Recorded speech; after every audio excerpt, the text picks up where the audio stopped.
श्रीमद् भगवत गीता के स्वाध्याय सत्संग क्रम में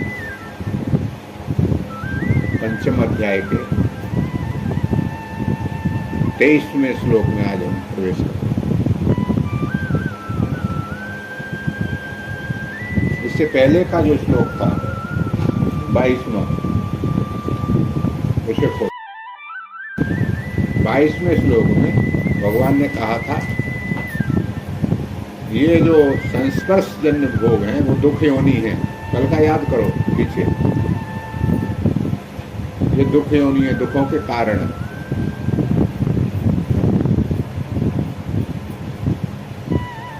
आद्यंतवंत, वो इन्हें छोड़े कैसे कि ये आदि वाले हैं और अंत वाले हैं, इसलिए छोड़े जा सकते हैं, ये रहने वाले नहीं हैं। जो चीज़ पानी का बुलबुला है उसे कोई अपने पास नहीं रखना चाहेगा। बना है बुलबुला पानी का और फूट जाएगा, तो उसका मोह किसी को नहीं होता। इन सुखों का भी मोह हम कैसे छोड़ सकते हैं कि इनको आदि और अंत वाला समझ लें। न तेज रमते बुधा, तो इन सुखों में, इंद्रियजन्य सुखों में बुद्ध लोग नहीं रमते, यानी बुद्ध माने विद्वान लोग, समझदार लोग, वो इसमें रमण नहीं करते, ये भगवान ने कहा।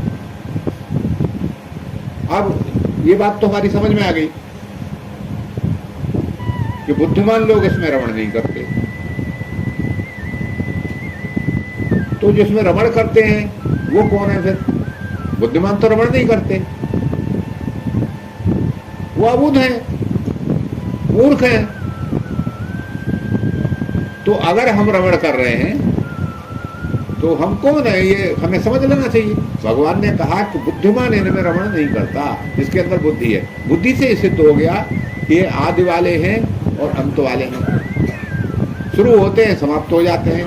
कल बहुत बड़ी व्याख्या की थी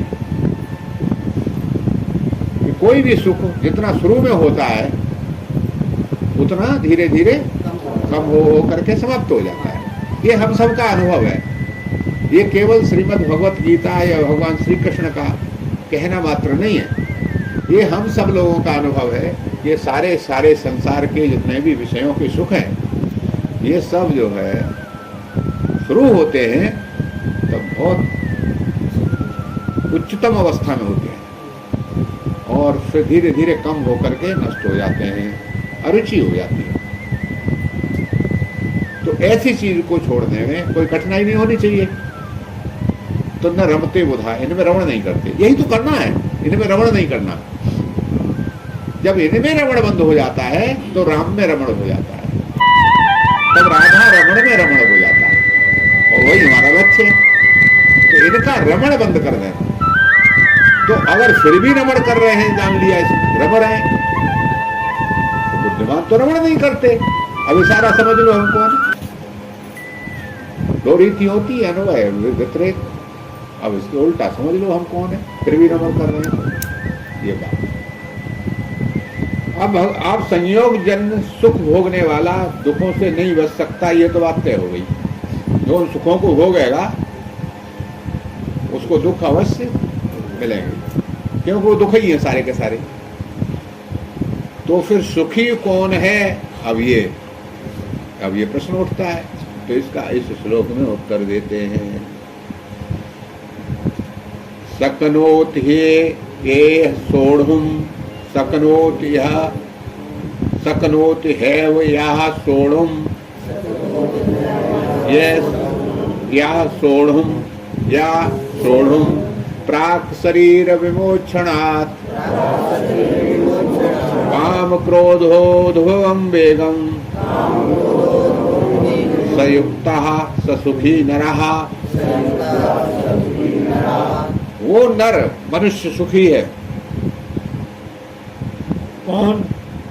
जो काम और क्रोध के से उत्पन्न होने वाले जो वेग हैं, सकनोत सहन करना जिसके अंदर आ जाता है, सोढ़म प्राक शरीर विमोक्षणात्, शरीर छोड़ने से पहले यानी मृत्यु से पहले जो काम और क्रोध से उत्पन्न होने वाले वेग, ये विषयों के वेग हैं, इनको छोड़ने में जो समर्थ हो जाता है, एक वेग उठता है, काम का भी उठता है। सबसे बड़ा वेग काय का उठता है? काम का। और क्रोध का वेग भी जब आता है तो होश नहीं रहता व्यक्ति को, किस पे क्रोध कर रहा है, कितना क्रोध कर रहा है, क्यों क्रोध कर रहा है, करना चाहिए कि नहीं करना चाहिए, किसी भी सीमा तक चला जाता है, मरने मारने को उतर आता है क्रोध, होश ही नहीं रहता। और कैसे काम का वेग होता है, काम का जब वेग छोड़ता है, आता है, तो फिर तो आदमी स्थान देखता है, भले तीर्थ स्थान में सुविधा मिल रही हो, ना संबंध देखता है, ना समय देखता है, दिन है कि रात है, एकादशी है कि द्वादशी है, कुछ नहीं देखता है। तो काम और क्रोध के वेग सबसे ज्यादा प्रभावित करने वाले हैं साधक को। इनसे फिर सारे वेग उत्पन्न होते हैं, अन्य वेग भी उत्पन्न होते हैं जितने भी, लोभ इत्यादि के, ये सब इसके बाद उत्पन्न होते हैं। इसमें भी मूल है काम। काम के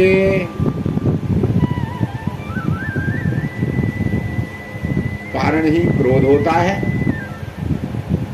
और काम में जब पूर्ति की आशा या पूर्ति हो जाती है तो लोभ होता है, काम में बाधा पड़ती है तो क्रोध होता है।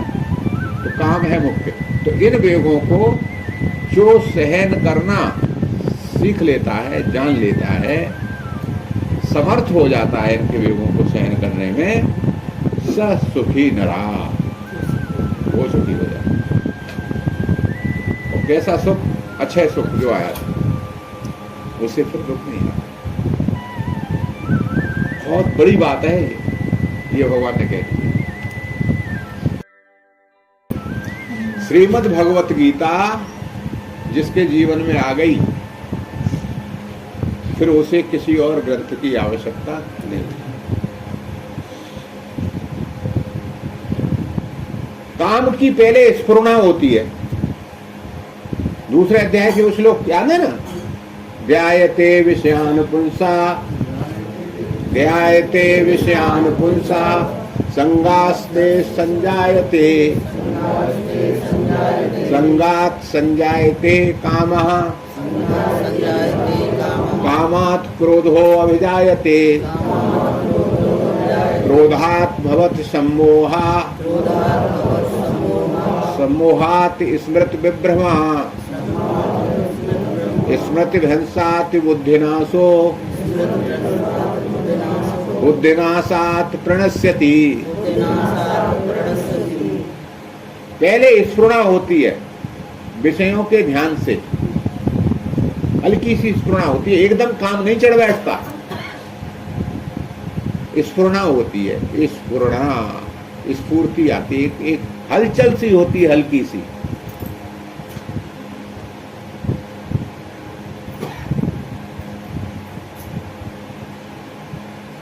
उसे कहते हैं संग, आसक्ति। फिर उससे आसक्ति पैदा होती। संगात ते संजायते, संगात संजायते कामा, तीसरे नंबर पर काम आता है।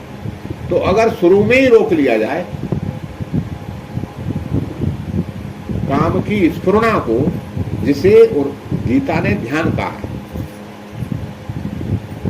वो ध्यान अलग है भगवान वाला। पहले जो विषय होगा है उसकी स्मृति आती है, उसे ध्यायते कहा है, ध्यायते, उसका स्मरण करना।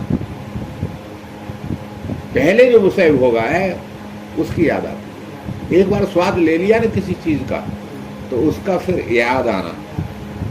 पूछते हैं ना मेनू क्या है दावत में, तो बता ये है या, फिर ठीक है। तो पैर भी चलने लगते हैं वहां दावत खाने के लिए।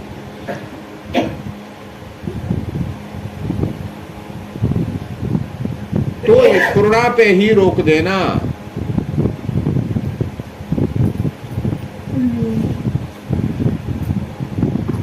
मनोराज्य होता है, फिर कैसे प्राप्त करें उस विषय को? संकल्प पे ही काम को रोक देता है जो व्यक्ति, वो काम के वेग को धारण करने में सक्षम हो जाता है। अब अगले श्लोक में भगवान ने कहा है, इस जो बाह्य संबंध है विषयों का, अब आभ्यंतर जो भीतर तत्व है उससे हम होने वाले सुख की महिमा बताते हैं अगले श्लोक। जिसको काम और क्रोध के वेग धारण करने में सामर्थ्य प्राप्त हो जाती है, उनसे विचलित नहीं होता, वो सुख जो है, ये तो बाहर का सुख है, बाहर से सुख शांति उसके आ जाती है। अंदर क्या होता है, अंदर का तो वही जानता है, बाहर का तो दूसरों को भी दिखाई देता है कि बड़ा सुखी है, बड़ा शांत है, लेकिन अंदर क्या होता है, ये सुख आता कहां से है? सो अंत सुखो अंतरामः तथा अंतर ज्योतिरेव या स योगी ब्रह्म निर्वाणम ब्रह्मभूतो अधिगच्छति। जो मनुष्य यहाँ जो है आत्मा शब्द यहाँ पर परमात्मा के लिए है। अंत सुखी जो परमात्मा में सुख लेने लगता है, उसको अंदर पर ईश्वर भी भीतर है, तुम भी भीतर हो, तो बाहर का सुख छोड़ा।